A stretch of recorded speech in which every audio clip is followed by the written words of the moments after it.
Disney's attempt to rename Snow White cost them about $250 million. And when you get back, the entire effort was made into a joke by Family Guy. Oh, you said we were going to a place Walt Disney built. No, Peter, I said supported. Not only the film, but also the business, the actors, and the whole period of Disney's woke reboots. And the most outrageous aspect? Rachel Zegler didn't even need to be mentioned by name. It was a clear, harsh, and loud message. This was no cheesy joke. It was an all-out assault. And because viewers are already worn out, it struck hard. Worn out from having to recreate myself. Worn out by moral lessons presented in films. And at the moment, Rachel Zegler is taking on the role of spokesperson for everything. In one scene, Peter Griffin appears perplexed as he strolls through Disneyland. However, the true punchline is behind him. In the background, a roller coaster with the words Disney stock emblazoned on it plunges. That isn't subtle. According to Family Guy, Disney's fixation with woke branding is the reason why their empire is collapsing. Then things become worse. Peter notices a character on TV. He remarks, "Wow, that girl is hot."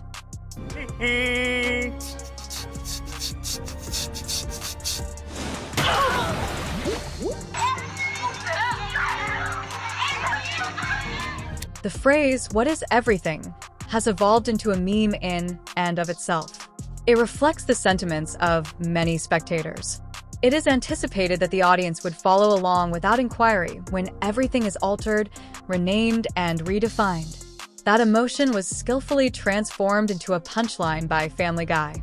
They didn't have to hold back, so they didn't. That is a perk of a show that has consistently been offensive. Disney, however, saw this as more than just a roast. It served as a warning. And right when you believe it's over, the next twist appears. The first cartoon series to target Disney was not Family Guy. Actually, they were outdone by South Park, and they did more than simply make fun of Snow White. Behind it, they destroyed the entire machine. Kennedy, Kathleen, Disney's choices made in the boardroom, the casting formulations that were reprocessed, the guidebook for putting a chick in it and making her gay. Everything. What about Rachel Zegler? She was already under attack. Because South Park dropped a nuke if Family Guy fired shots. And that's what we're going to discuss next. South Park did more than just make fun of Disney. They mocked the formula frame by frame and line by line after reverse engineering it.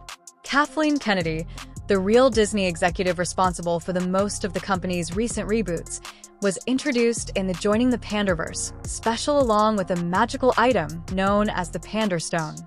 Her occupation? To include diverse women in all franchises, regardless of whether it made sense. It's a fever dream of an episode. Cartman is plagued by a universe in which each iconic character has been swapped out with a bitter, self-righteous version of a corporately sanctioned persona. Even though it's all parody, Disney couldn't ignore the message because it was too personal. Oh, that girl's hot. That's a guy. That other guy's handsome. That's a girl. That cat is cute. That's a dog. What is everything? The sentence that went viral follows. With her fists raised in the air, South Park's portrayal of Kathleen Kennedy exclaims, "Put a chick in it and make her gay." That one phrase essentially became a catchphrase for the opinions people have regarding Disney's most recent work. Compelled, formulaic, as well as hollow. Tell me exactly what it is you're afraid of. I keep having the same dream. Everywhere I look, people are being replaced. Okay, and who do you think is going to have you replaced? Them, the puppet masters. The last time I had the dream, I was walking down the school hallway. And I see Butters, and he's like, "Hey, Eric, you want to see what my mom packed me for lunch?" And that's when I start to notice that something's wrong. Everyone I cared about has been systematically replaced. But animation wasn't the end of the roast. In a widely shared video, George Lucas, yes, the man behind Star Wars, was seen openly disparaging Kathleen Kennedy. George made a joke on Disney's post-acquisition creative approach in the middle of a panel. The audience chuckled, but it was one of those laughs that seemed a bit too genuine. Is there a problem, people? We were just discussing ideas of what to do with the new Prince Eric movie. Put a chick in it, make her gay! This has gotten so out of control. Animation firms, conservative pundits, YouTube essayists, And even the studio's original creators are now dragging the company that produced some of the most famous tales in movie history. And amid all of that mayhem, Zegler, Rachel. Because Disney is already planning its next billion-dollar venture, a live-action Tangled remake, even though Snow White hasn't fully recovered from the criticism. Rachel Zegler is allegedly involved with the project as well, which, to put it mildly, is not doing well on the internet. The most costly Disney remake to date is expected to be Tangled. We're talking about spending more than $500 million on marketing. However, panic is starting to creep up behind the scenes after Snow White lost about $200 million. Disney fans are also wondering why they would take such a big risk once more, particularly with someone for whom the internet already has a pitchfork. Some of us think we're really great people, but in the real world we're not. We're terrible people. You run your life in a very selfish way, and you think you're doing good when you're actually not. And at the same time, it's how do democracies turn back into dictatorships? This happens. The outcry against Tangled is so intense that it begins before any production has begun.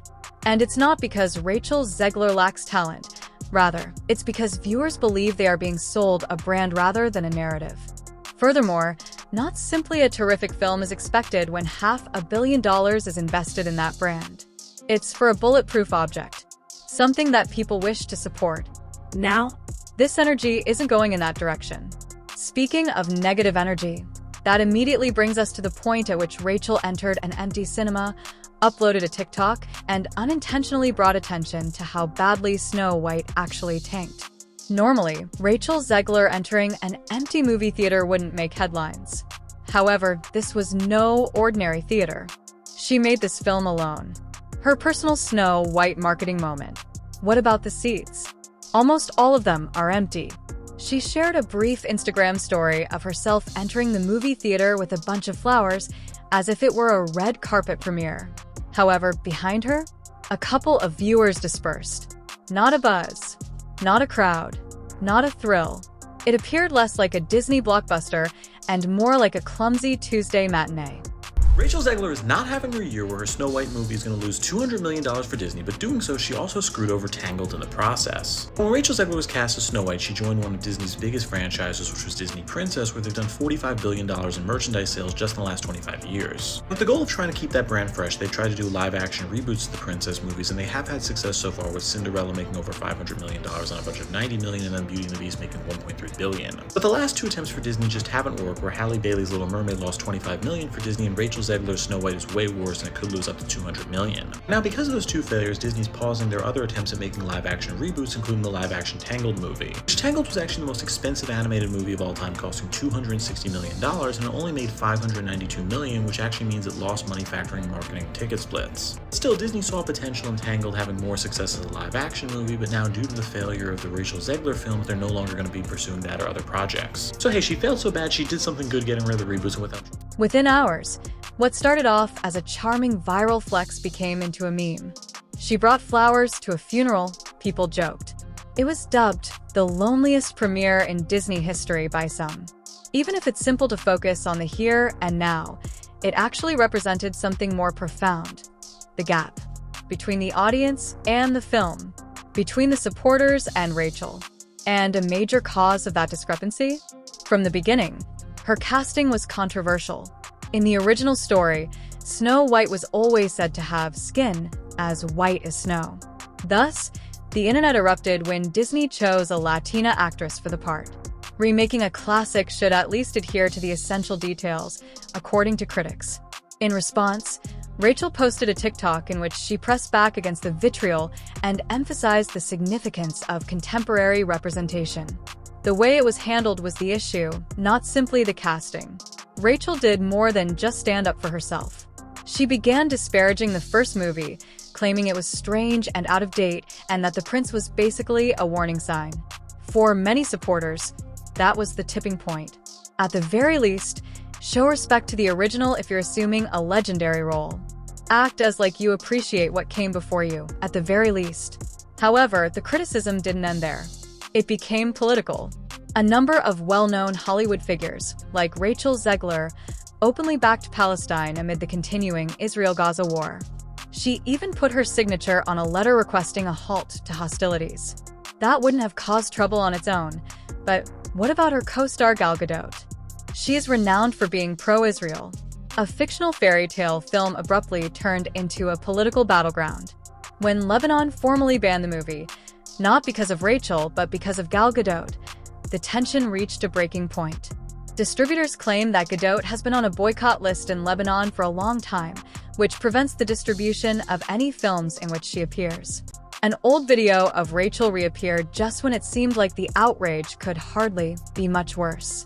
She uses social media to say _______________________ Once more, the video went viral. She said she was sorry. However, the internet never forgets.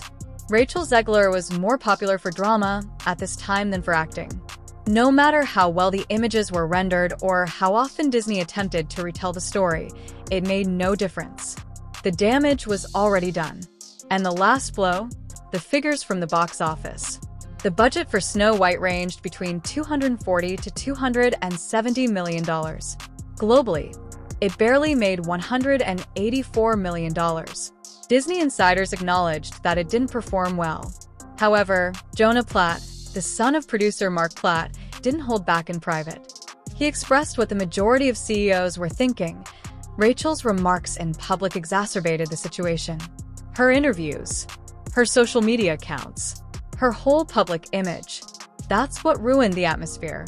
That contributed to the film's demise. Whether Snow White failed is no longer the question. That has already been completed. Honestly, I'm embarrassed of this because I chose a filter that made me look pink as hell. But you thought you did something. You thought you did something by pointing out that I, like every other person on planet Earth, use filters on my photos. But you know what you really got? Embarrassed. Let me tell you why this is embarrassing. It's because in this photo, I'm still an olive-toned queen. You don't have to give me any more racial identity confusion than I already have. Let me tell you something. Soy una latina orgullosa y tengo muchos privilegios porque tengo piel clara. But I will never try to bait people by pretending that I look different than I do. Shouldn't even have to explain myself, but go pick on someone else who's actually doing harm by race fishing. Since their most costly remake hasn't even begun production, fans are abandoning them, and animated series are making fun of them, it's unclear what Disney will do next. Even Disney's supporters are now beginning to turn a blind eye. However, what about the roasts? They will still arrive. Additionally, one of the most sinister ones might have gone unnoticed, straight out of Family Guy once more. The program debuted a trans character named Ida in the notorious Quagmire's Dad episode. The execution was not progressive, even though the intention was. The most infamous instance? After discovering that he had slept with Ida, Brian the dog started throwing up a lot. Despite the internet's fury over the sequence, Family Guy doubled down. They have never professed to be impartial. However, they have never been afraid. And there's no reason to believe they're finished if they're already criticizing Disney's casting, identity politics, and box office shortcomings. In any case, this leads us to The Simpsons, the one animated empire that hasn't yet spoken but may do so in the future. The Simpsons have made fun of pop culture, politics, and the media for more than 30 years. They have also been getting closer to the Disney flame lately. Recall that they are now owned by Disney. Despite this, The Simpsons continue to make sarcastic remarks about their own parent business. Marvel fatigue, Star Wars overkill, and incessant remakes have already been burned. Snow White will eventually come into their line of sight. Here's why that might be an issue.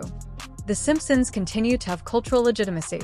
It will be successful if they release an episode that makes fun of Rachel Zegler, the Tangled remake, or Disney's fixation with changing its history. Because it's true, not because it's edgy. The Simpsons edition on the list will be a symptom of something much worse. Disney has completely lost the room.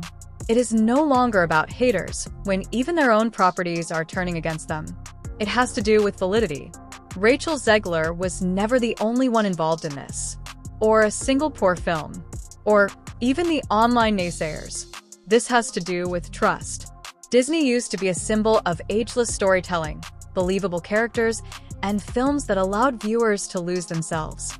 Even their most devoted admirers are beginning to lose interest in them now that they are peddling reboots that are wrapped in lectures. Whether or not there will be another roast is not the question. Who delivers the next one is the question. It was Family Guy. South Park completely destroyed it. The Simpsons are in the area. Additionally, the next roast won't be hilarious if things don't improve quickly. That will be the last word.